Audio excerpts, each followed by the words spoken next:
El Tribunal Supremo israelí derogó la ley básica de la reforma judicial del primer ministro Benjamín Netanyahu. La decisión amenaza con reabrir las fisuras en la sociedad israelí que procedieron a la actual guerra del país contra Hamas. Con esto comenzamos las noticias en DW. Los saluda Silvia Cabrera en Merlin Titulares.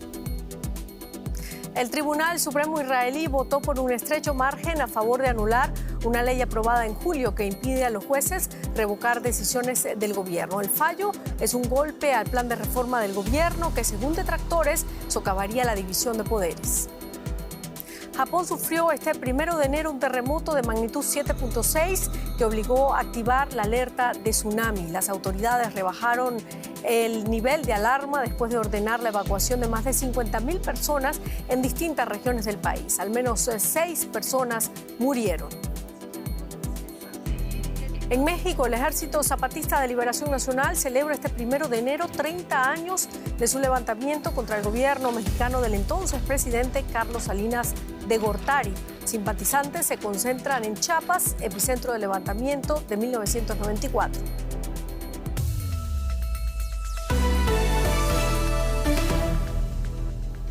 El Tribunal Supremo israelí declaró nula una ley clave para la reforma judicial planteada por el gobierno de Benjamín Netanyahu. El primer ministro conservador pretendía introducir cambios sustanciales en la legislación para recortar la capacidad de control del gobierno por parte de los jueces. Estos planes enfrentaron una gran oposición popular, provocando protestas masivas en todo el país el año pasado. Desde entonces, la guerra de Gaza había eclipsado la cuestión. Analizamos el tema ahora con Luciano Zácara en Doha, Qatar. Luciano, ¿qué significa esta decisión del tribunal israelí para Netanyahu y su gobierno? ¿Podríamos decir que es un duro golpe para el primer ministro?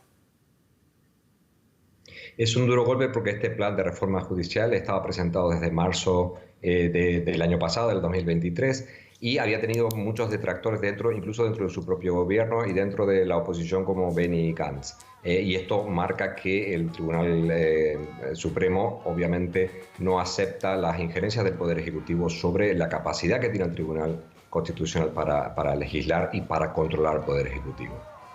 Claro, ¿y cómo queda entonces ahora el futuro político del primer ministro?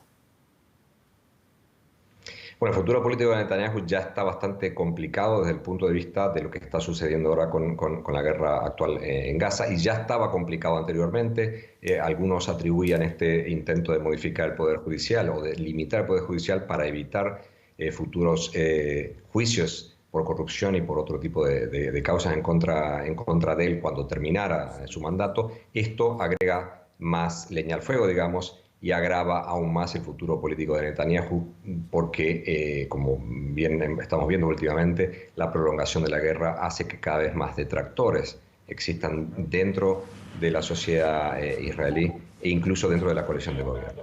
Claro, muchísimas gracias, Luciano Zácara, profesor de la Universidad de Qatar. Y seguimos en Israel porque el gobierno advirtió que la guerra contra Hamas en la Franja de Gaza continuará a lo largo del 2024, después de una Nochevieja marcada por incesantes ataques al territorio palestino asediado y lanzamientos de cohetes contra Tel Aviv. El primer ministro Benjamín Netanyahu ha declarado que Israel pretende controlar la frontera de Gaza con Egipto. Al mismo tiempo, aumentan las tensiones en la frontera norte con Líbano, lo que hace temer que se abra un segundo frente.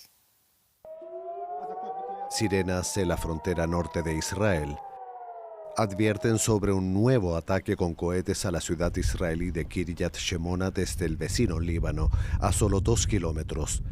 Ariel Frisch es el director de la escuela secundaria de esta localidad. Todos sus alumnos se han ido, al igual que su propia familia.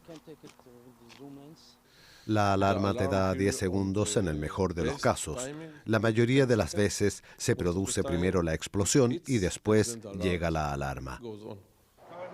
Como parte del equipo local de emergencia, Ariel es uno de los pocos que se quedó.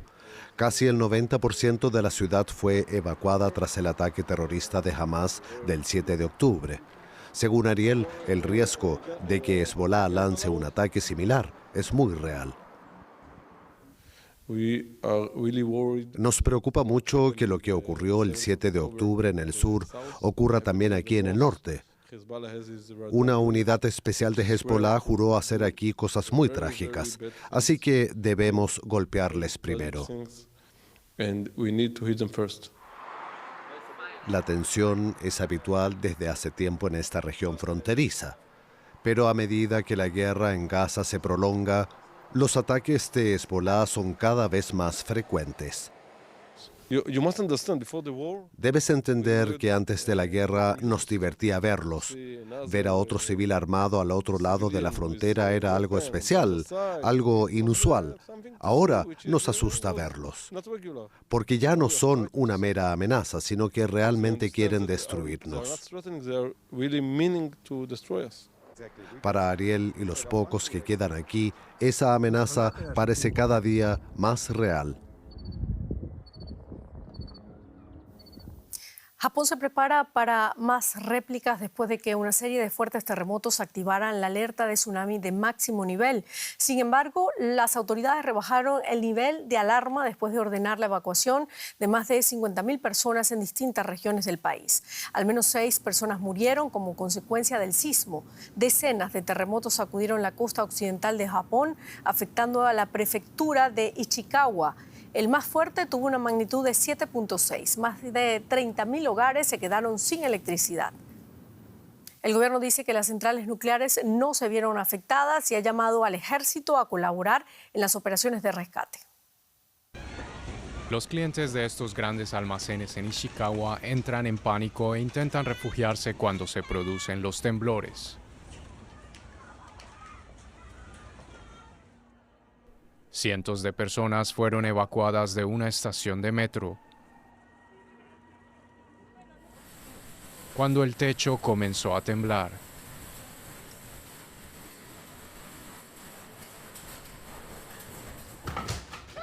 Los residentes de la zona grabaron los efectos del terremoto en sus hogares.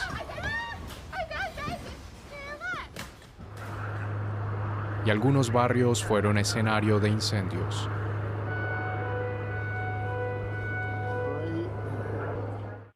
La Agencia Meteorológica de Japón registró numerosos sismos en la costa oeste.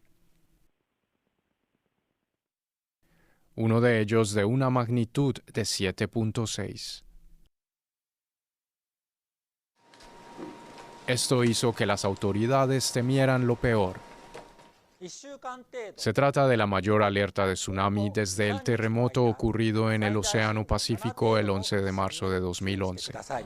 Fue el que provocó el desastre de Fukushima, y aunque finalmente se redujo el nivel de alarma y ninguna planta nuclear se ha visto afectada, aún perdura el recuerdo traumático de entonces.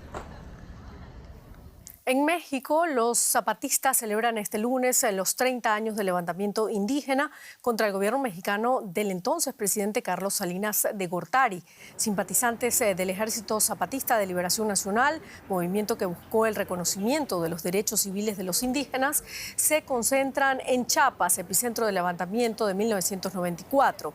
El diálogo entre el EZLN y el gobierno mexicano condujo en 1996 a los acuerdos de San Andrés que culminaron con la creación de un Consejo Nacional Indígena. La insurgencia en Chiapas, que coincidió con la entrada en vigor del Tratado de Libre Comercio de América del Norte, es considerada por algunos analistas como el nacimiento del movimiento contra la globalización. Analizamos ahora el tema con Vili Val Sonlaina, profesor investigador del Colegio de México. Gracias por atender nuestra invitación. ¿Qué queda del zapatismo 30 años después del levantamiento armado del 1 de enero de 1994 en Chiapas? 30 años es un periodo sumamente largo y el país ha completamente cambiado, y sin embargo queda algo vigente desde hace 30 años, que es en realidad una de las características fundamentales del EZLN, que es el mérito de haber puesto en la agenda la profundidad de la crisis del mundo rural en México, tanto del mundo indígena, de las comunidades indígenas, como del mundo rural en general, de los campesinos, que han quedado marginados un poco del modelo que se implementó a partir de los 80 y luego de los 90 en el país. Eso sigue vigente. Lo que también sigue vigente es la desigualdad y la pobreza, dos problemas que ellos también plantearon de una forma muy clara y que no se han resuelto. Luego, en 30 años ha cambiado muchísimo en México. Efectivamente, no hay que olvidar, sobre todo políticamente, ha habido cambios muy profundos y el contexto es completamente distinto. Así que creo que la gran continuidad es que nos siguen recordando que ahí sigue la crisis del campo mexicano, que las demandas indígenas no han sido resueltas, que hay muchos temas pendientes. Claro. Políticamente, en cambio, estamos en un país completamente distinto. Cuando los zapatistas tomaron las armas, México no era todavía un país democrático con un régimen plural abierto. Y actualmente el problema que tenemos no es un problema de déficit de pluralismo, sino más bien un problema de fragmentación extrema de la política. Entonces, podemos citar cifras. Adelante. Profesor, como usted dice, el levantamiento del 94 se dio en plena administración del PRI, una fuerza política que gobernó México por 70 años. Hoy, con López Obrador, ¿se mantiene aún el recelo político? ¿Apoya el Ejército Zapatista de Liberación Nacional al presidente? La demanda central de los zapatistas en 94 era la destitución del presidente Salinas de Gortari. En un contexto en el que el PRI controlaba todo el país, y en Chiapas, por ejemplo, el PRI gobernaba Chiapas y en 1988 había obtenido el 90% del voto. Actualmente, en Chiapas, la primera fuerza política obtuvo más o menos el 31% del voto en las últimas elecciones y hay 12 partidos políticos. La política está completamente fragmentada. El problema ya no es un régimen de partido hegemónico que capta todos los votos, sino más bien la ausencia de una fuerza que pueda cohesionar y que pueda generar un proyecto coherente político. Entonces, el desafío actual es el de la fragmentación. Con respecto a la relación entre el presidente López Obrador y el EZ, la relación siempre fue compleja. De hecho, Andrés Manuel López Obrador acompañó a Cuauhtémoc Cárdenas a una reunión que tuvo Cárdenas desde el 94 con Marcos, y ya desde entonces Marcos era muy crítico, no solo con el régimen del PRI, sino también con el PRD en ese entonces. Esa relación tensa nunca se resolvió completamente, y pues actualmente también hay una tensión y una relación problemática entre el movimiento zapatista, el gobierno federal, que está bajo la presidencia de Andrés Manuel López Obrador, pero también con el gobernador local de Chiapas, que es del mismo partido del presidente López Obrador. Tampoco hay una relación ahí de cooperación, sino más bien de tensión y de contradicción. Una relación difícil. Muchísimas gracias, Billy Bat Sonleitner, por este análisis para nosotros. Otros temas. El presidente de Brasil, Luis Ignacio Lula da Silva, cumplió el primer año de su tercer mandato. Pocos días después de su investidura en enero del año pasado, el país presenciaba un inédito asalto al Congreso por parte de seguidores del anterior mandatario Jair Bolsonaro. La gestión de Lula da Silva ha logrado ciertos éxitos económicos. El desempleo cayó hasta el 7.5% en noviembre y la inflación se mantuvo controlada por debajo del 5% interanual. Sin embargo, a Lula todavía le quedan promesas por cumplir, como avances en la protección de la Amazonía o en la seguridad ciudadana.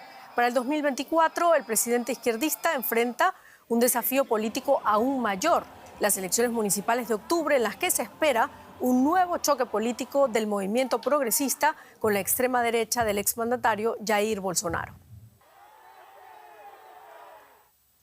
Y en los Países Bajos, cientos de valientes empezaron el año lanzándose a las frías aguas del Mar del Norte. El tradicional evento se celebra en la playa de Zandvoort, cercana a Ámsterdam, y en la que participan personas de todas las edades. En esta ocasión, la temperatura ambiente de 8 grados centígrados coincidía con la del agua. Terminamos esta primera parte, vamos a la pausa. En un minuto la economía con Rosa Casals. Ya venimos con más.